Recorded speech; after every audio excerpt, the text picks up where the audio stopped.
Oh, hello, my Bill 5000 Nation. How's everyone doing today? That's some more coffee. Oh my God. It points. It points so bad. Okay. Hello, my Bill 5000 Nation. How's everyone doing today? All right.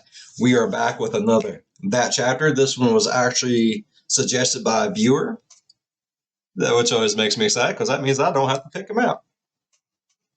Yeah. All right, so let's go ahead and get into today's story. Go ahead, turn the lights down low, put on something comfy, couple something special, and let's hope we get an insurance dance. Yeah.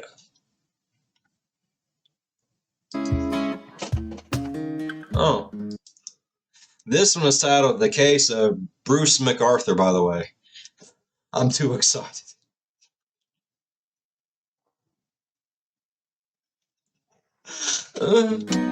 Hey you, and welcome. My name is Mike, and in this whole video, we're gonna go back, at this stage, it's our local, Ontario, Toronto. This one is a little special though, because the number of people who have requested that I cover it is more than the number of people who live in Canada. It's Bruce time. And I guess you could also call this guy the boss. Don't think he would have many employees. And he'd find his customers in the garden. You'll see what I mean when I show you what I mean. Just give it a go.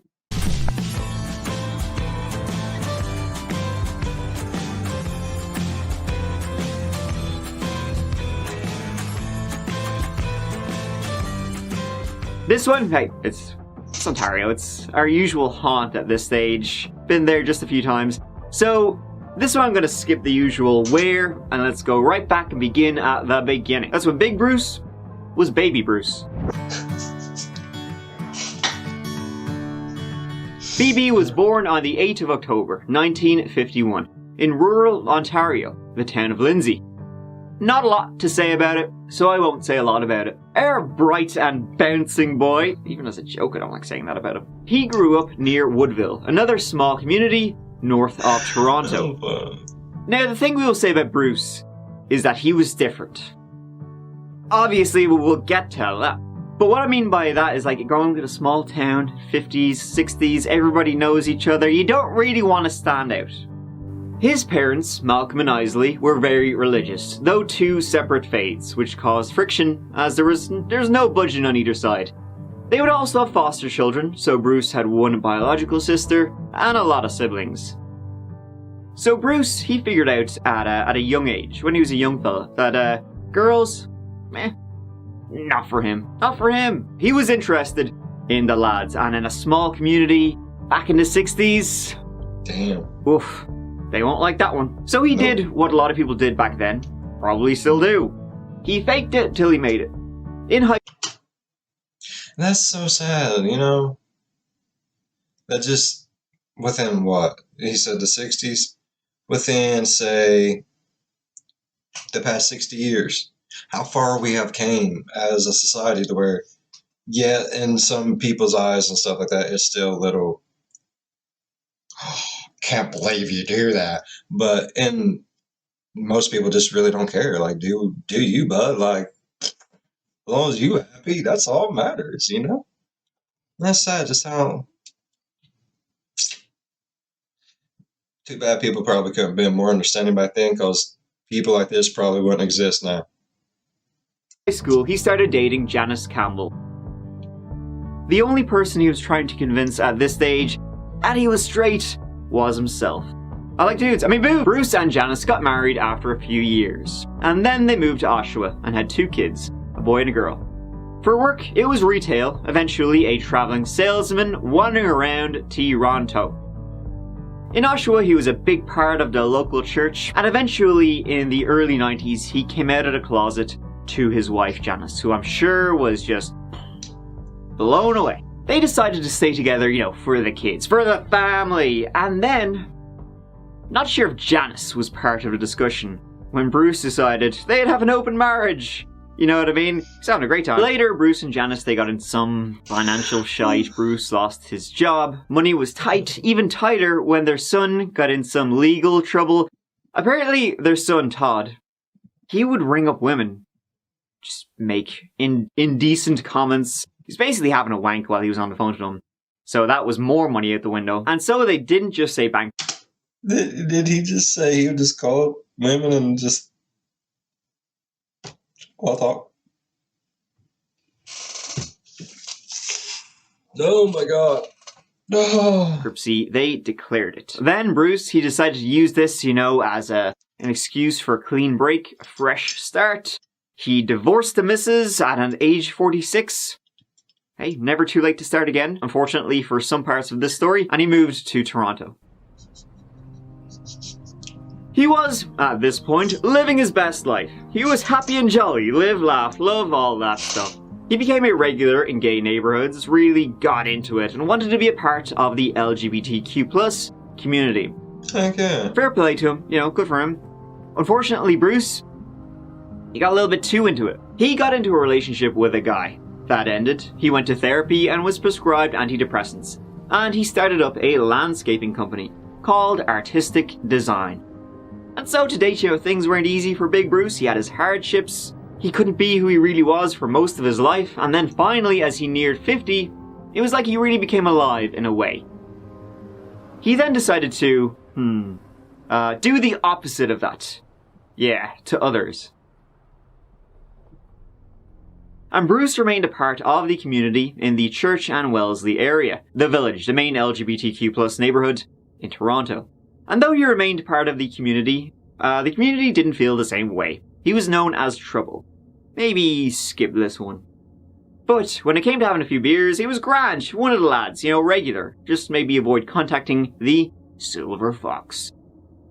He was still working as a landscaper. Artistic Designs was up and running, and he was good. He was liked by his clients. He knew how to set up beautiful flower beds, planting seeds, exotic flora, and all that.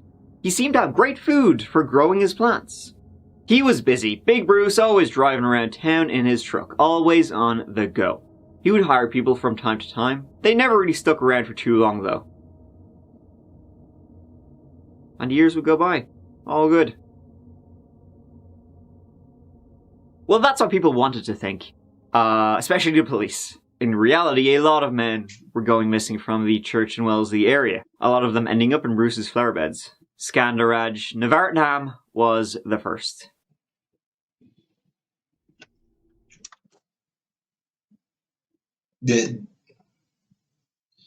So Bruce is like the foxhole killer type shit, but he's burying him in his landscaping garden bit? Oh my god. That's awful. Gives new meaning to pushing up daisies though, don't it? Skanda, as he was known to his friends, was a refugee from Sri Lanka, coming to Canada in the early 90s. He studied at the University of Toronto and later worked at Ryerson University. During the summer of 2010, Skanda got a puppy. He was mad about it, always sharing pictures and always with it. So it was weird when in September 2010 he left the dog behind and disappeared. Skandaraj was reported missing on the 16th of September 2010. He was last seen in the early hours of the 6th of September, leaving a nightclub. Yeah, I'm gonna say, a guy might leave a lot of shit behind, but we'll never leave our puppy behind. It's true. Called Zippers, with 2 men. When he was reported missing, the police were told of his alcohol and drugs usage. His family thought he might have gone into hiding due to his immigration status, but there were no signs of anything wrong. Foul play, I mean. He just disappeared, leaving everything. Perfect crime then for him. So, he's here illegally, ain't like, family's right. He could just be hiding out, illegal immigrant style, That's shitty. Oh. Behind. His laptop was taken by the police, and although they could have done an analysis, they didn't for another 2 years. The investigation quickly came to a standstill. The police moved on. His friends and family didn't. It was the same when Abdul Basar Faizi disappeared. Abdul Basar was from Afghanistan, moving to Canada in 1999 in hopes of a better life. He worked as a machine operator, was married, 2 children. No one knew he was gay, and this secret caused him a lot of stress. He was last seen at 11 p.m. on the 29th of December 2010 at Steamworks Bath, a gay sauna. And after that, he disappeared. He looked scared in that picture. Wife called, his cousin called, nothing. He was reported missing the next day. No one knew where he had been for a while. He had told his wife he was going to meet a friend. His car was found on the 4th of January in an area, Moore Avenue, about 10 minutes from the sauna. His family, who, didn't know he was gay, would say, he had no reason to be in that part of town. Did he, though? Now, these 2 cases were both handled by different... That's awful. Okay, so he was hiding who he was from his family. I'm pretty sure, the other fella was having to do for so long until he came out the closet. Man, and trying to hide who he, just really was. Nobody knew. Well, why would he be there? That's sad. Dang, nobody should ever have to live like that. You should never have to really truly hide who you are. Ever. And for those of you out there who feel like you do, I am so sorry you feel like that. Police departments. One investigator, though, said that, she thought they could be connected, but nothing would really come of it, and it'd come to a standstill. On the 25th of October 2012, Majid Kayhan was reported missing. He, again from Afghanistan. The man's definitely got type, though, ain't he? He likes his men like he likes his coffee. Married, 2 kids, secretly gay. Even after he divorced and moved into the gay part of town, he still had difficulty coming out. He had been seen by his son on the 14th of October, and then no word from him. When the police went to his house, no sign of foul play, but his birds were dead, and Majid would always ask a friend to look after them if he had to go out of town.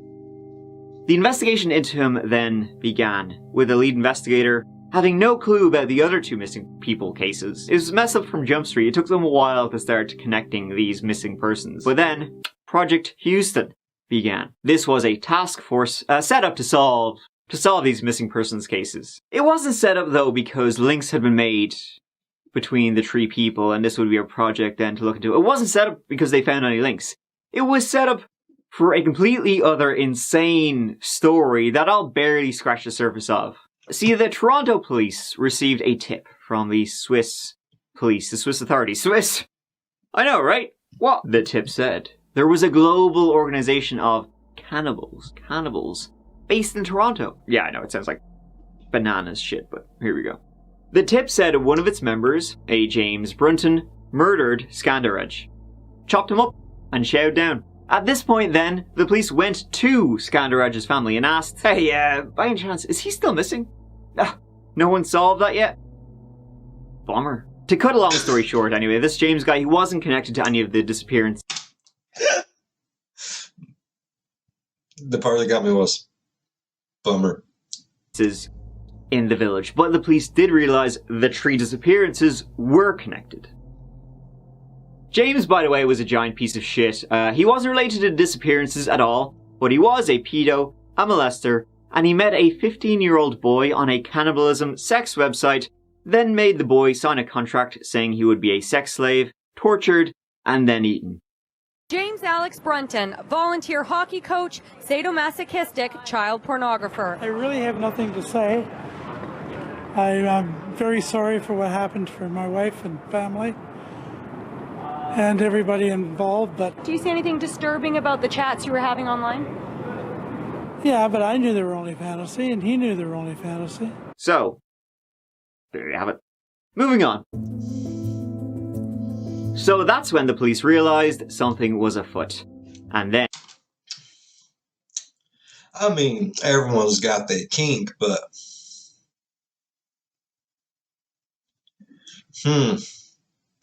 Yeah.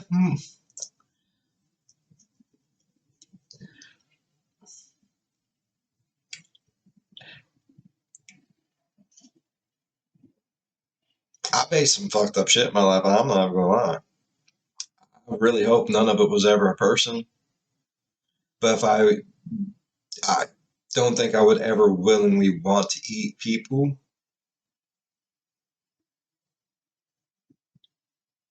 That would not turn me on. And nope, nope. In January 2013, they came across the email address silverfox51. What would you even pair people with? Like, oh, I'm having Bill 5000 with a side of chicken rice. Might be good.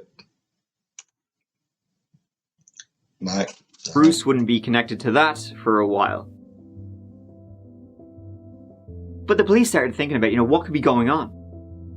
Who knows? Serial killer? Nah, they shot that idea down pretty quick. You must be joking. Come on. They continued to investigate what they just assumed were missing persons cases, albeit slowly. Bruce was actually interviewed in November 2013, and he was connected to 2 of the missing men, but they didn't look at him too hard.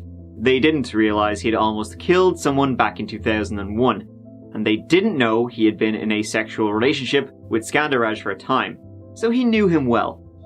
And then, in April 2014, Project Houston was dismissed. What happened to those missing fellas? God only knows. 2 months later, Bruce had his record suspended, so no one would know he'd ever been arrested at all. In August 2015, 49-year-old Sarush Mahmoudi disappeared. He was from Iran, once again married, had a stepson, and one day he left for work and never returned. The one thing noticed was that when he left for work, he took his travel bag with him, as if he knew he would be gone for a few days. He'd be gone a lot longer. He wasn't seen in the village though, so his disappearance wouldn't be connected to the others for a long time. Bruce, in the meantime, he just couldn't stay under the radar. No, not for him.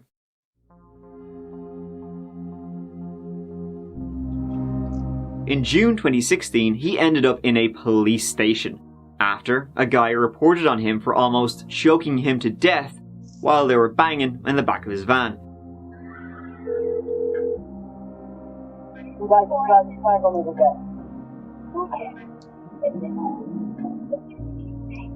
okay.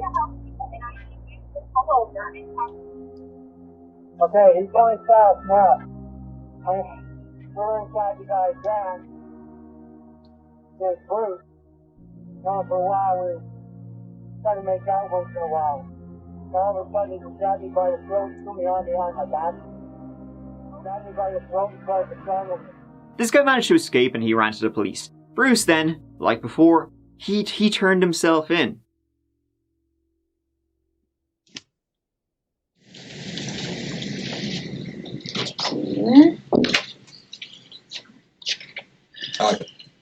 Okay, sir, and your name is? Bruce McArthur. And if you could spell it for me, please. BRUCE, and McArthur, small c, capital ARTHUR.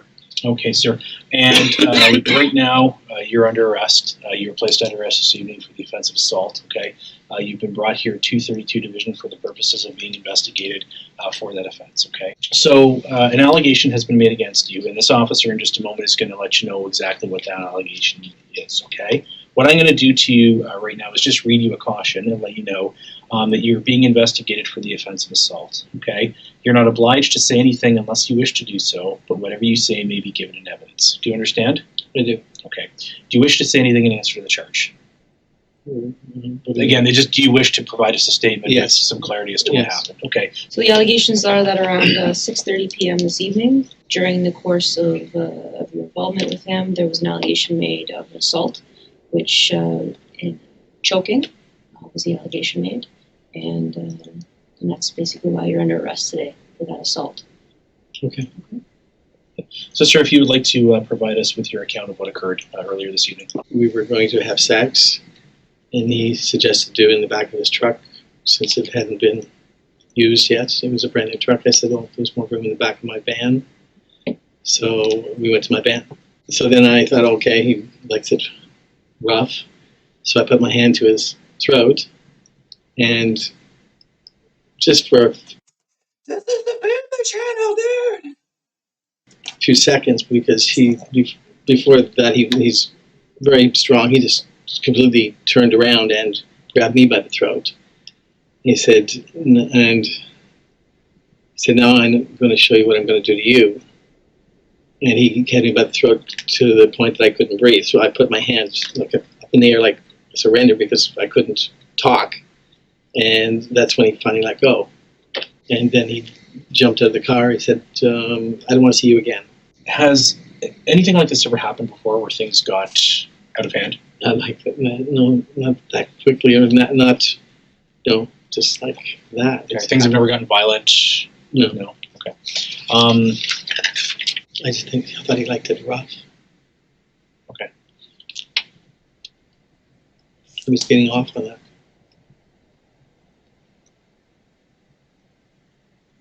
Just before we conclude, is there anything else you feel might be important to tell us before we end the interview? Like what? I don't know what else it would be. We always give people an opportunity to say something that maybe we haven't asked before we conclude. I don't know. We had sex, numerous times and never had a problem. Sure. Yeah. Okay. Right. Time that I have. So what the guy said to the police was they had hooked up in the back of his van, and Bruce then started just getting very violent and started choking him out. This guy barely managed to escape and ran off. Then Bruce would say, "No, yeah, we were hooking up or whatever. He asked me to choke him. He consented. He was good with it. He freaked out for some reason. That's it." The police believed Bruce, that this guy was asking for it, and they let it go. The sad thing is, they probably believed it because it does happen. Like, we've all seen the stories where, like, this person said, "Oh, I was assaulted," or, "Oh, they did bad things to my boom boom," and come to find out, like, it was all fun and games up until that person was just like, they freaked out for whatever reason, they took off, or they got caught up in something. So, I mean, I get the premise, but I really think the police should have looked a little bit more into it. Don't ask me why I'm doing, like, cupping of boobs right now. I don't know. But I think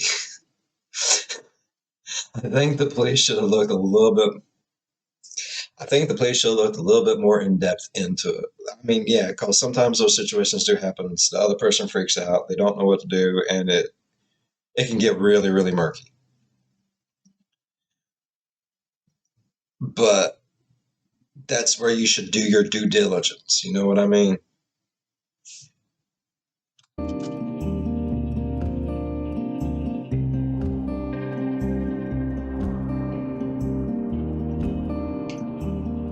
In April 2017, Selim Isen was reported missing by his ex-husband. He was from Turkey, and when he moved to Canada, he found it adjusting difficult, divorced his husband, and turned to substance abuse. However, things were on the up just before he disappeared. Then he did disappear, in the village, once again. Again, this was not linked to Project Houston and the other cases. Then, in June 2017, Andrew Kinsman was reported missing. He was last seen on the 28th. He's changed up his type.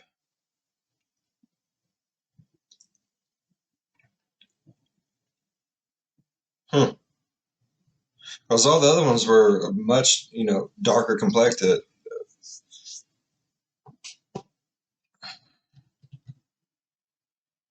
And he's stuck with that, like, all of them as either being like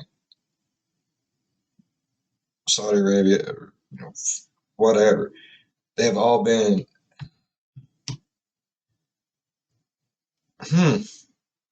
it's weird. 8th of June 2017. He was a big part of the gay community, big part of the HIV/AIDS networks and foundations. He was a kind person, just wanted to help those around him and his community altogether.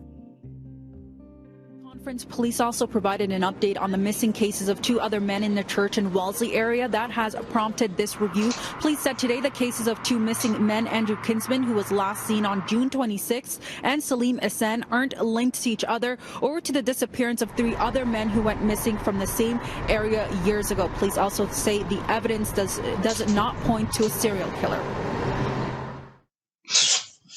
The police searched his apartment. His beloved cat, was found without food, water, red flag, And the biggest one was this. On a calendar found in Andrew's apartment, on the 26th of June, the last day, he was seen, written on that day was Bruce at 3 p.m. In 2013, police announced their fears that the disappearances of those 3 men were suspicious and connected.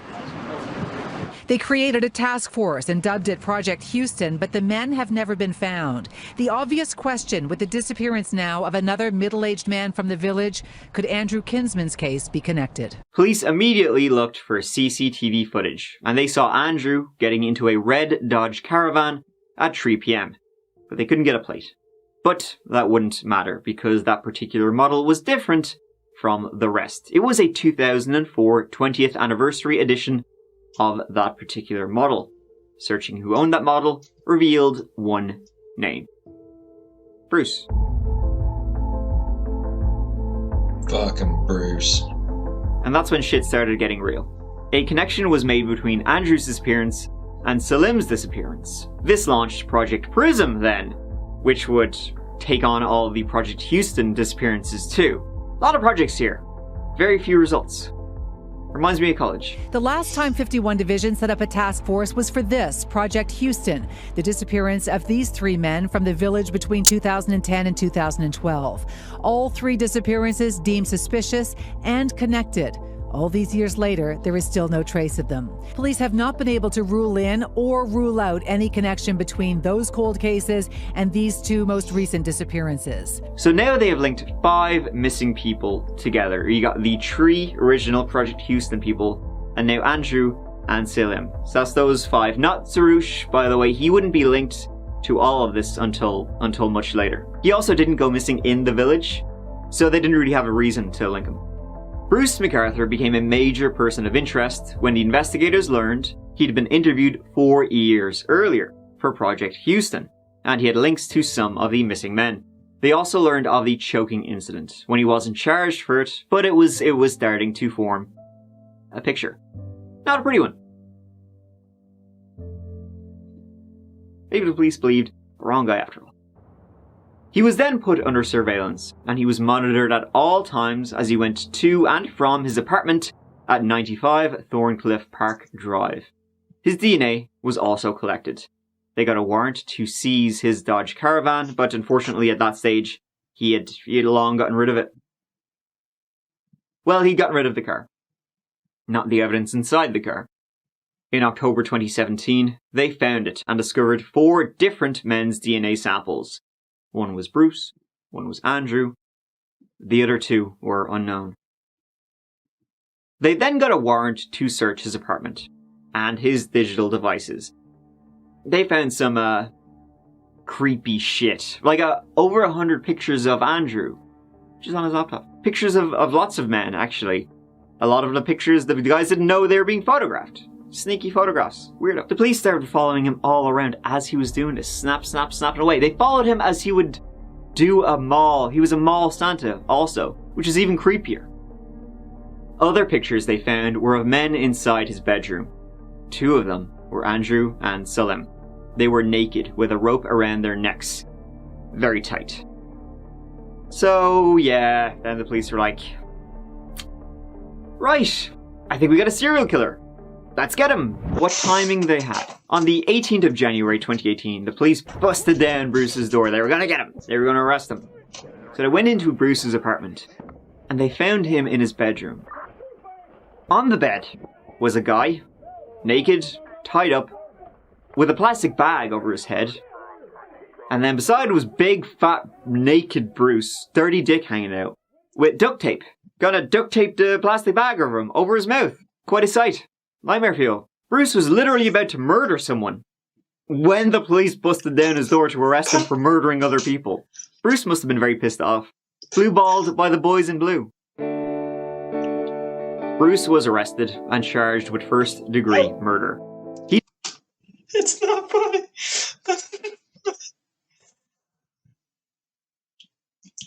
Oh god. Oh, I brought tears. Blue ball by the... That's so fucked up. It was literally in the middle of probably killing someone when they saw him, but like if they would have been just a little bit later. Oh my god. He denied everything that was thrown at him.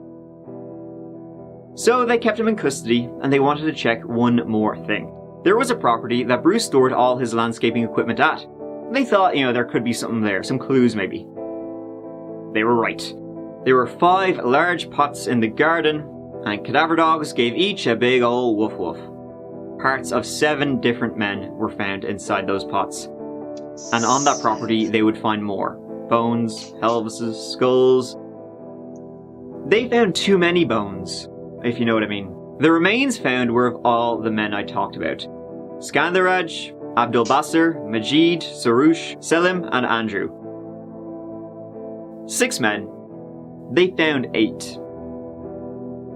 The 2 others were Krishna Kanagaratnam, another refugee from Sri Lanka. He was homeless and trying to avoid deportation when he was last heard from in 2015. And then also Dean Lisowick, who was homeless. When he lost his job at a bar, he struggled with drugs and became a sex worker. He disappeared in April 2016. On a USB stick in Bruce's apartment, well, on it were 9 different folders, each one a victim, though sometimes he didn't know the victims' names. And inside were pictures of each victim. That was the 8 murders, and then his, well, he hoped would be his 9th when the police interrupted by arresting him. He kept a journal and loved to document his killings. At other places Bruce worked, landscaped, they would find some hair and other remains. It's a good way to hide victims, I guess, when your job is to dig holes. The predominant motive that serial killers do what they do is a need for control. And so he's a very extreme example of a controlling serial killer in that, he's imprisoning his victims. He is... He looks so sweet, though. That's the scary thing about it. Like, what the fuck, Bruce? Oh my god. So it is a lot like Fox Hollow, right? All that stuff that happened there. That's crazy. I'm sure y'all know what I'm talking about. If not, just type it into YouTube. It'll pull up all kinds of crazy stuff. Keeping them after death. He was posing them in photographs. It's a very unusual age for a serial killer to begin his serial killing. The average age is around 28. So the mystery is how much of an average serial killer is he? In 2018, Bruce was charged with the first-degree murder of... Yeah, the sad thing is, these are just the ones that we know about that he's done and buried them there. What if he did more where he used to live whenever he was married and stuff, right? So what if there was like more murders then? There we go.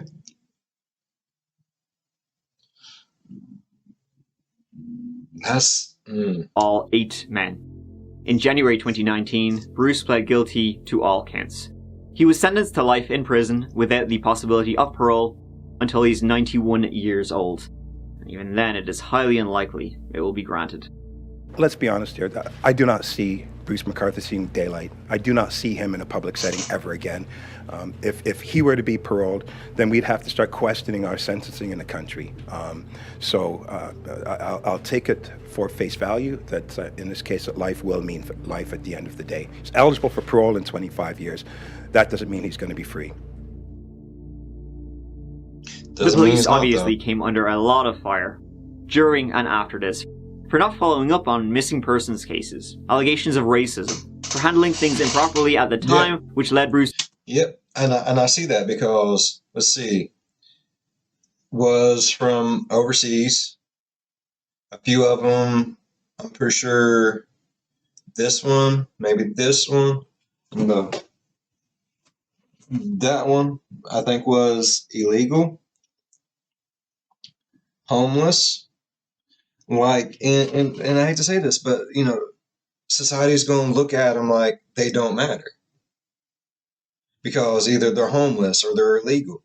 It probably wasn't until that guy right there, because he was an important person. And that's the shitty thing about life. One person's life is no better than the next person's life. Each person is, and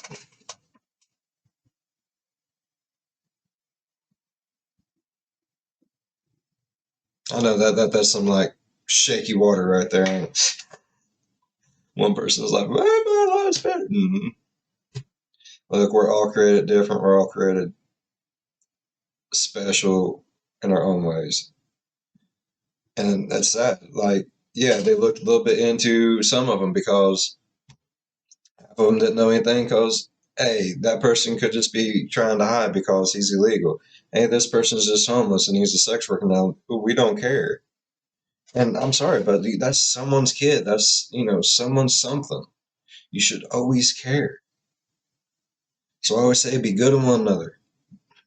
People, be good to one another.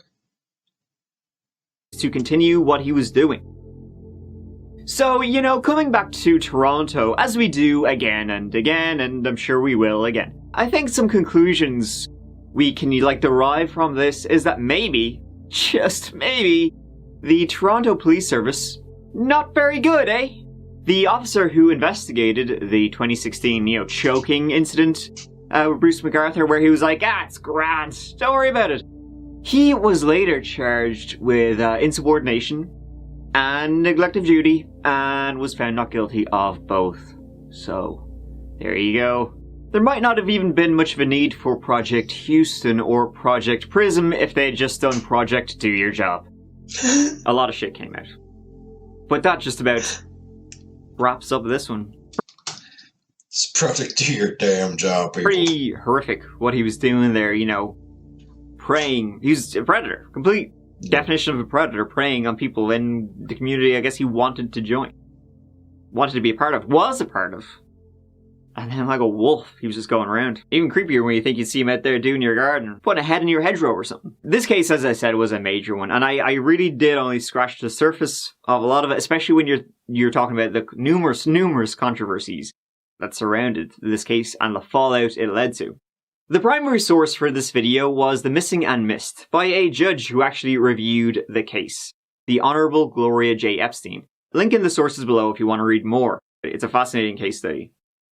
But that just about wraps up this one. Big Bruce McArthur. Scary bastard. Alright, Toronto, you knocked it out of the park once again. Alright, ladies and gentlemen, boys and girls, children of all ages. That was a pretty good one. Thank you for the suggestion. I really do like that. That's crazy. I'm sorry, no. I don't care if someone is homeless or an illegal immigrant. Time should have been taken out a lot better than what it was. He should have been looked into a lot more than what he was. There's a lot of what ifs and what could have been. That's for damn sure in that one. And I mean, even with Bruce himself, like he had to hide who he was for so long. I mean, what if, he hid it for so long that he like disgusted himself and, just still wanted all that, but then was disgusted with the people, and that's why he did. Like, there's so much psychology that's behind all of that. Like, no one should ever have to hide who they are. It never ends up pretty, as you can plainly see. Be you, live free. Find someone you love. I don't care if it's man, woman. As long as you happy, Bill 5000's happy. Believe that. So, keeping that in mind, if you're a fan of today's video, please leave a thumbs up below. If you're a fan of the spooky, scary, strange, deranged, or even just like really messed up, think about subscribing. As always, be good to one another. Please. Please be good to one another. And I'll see you all in the next one. Bye-bye. buggered. Oh my god! Like,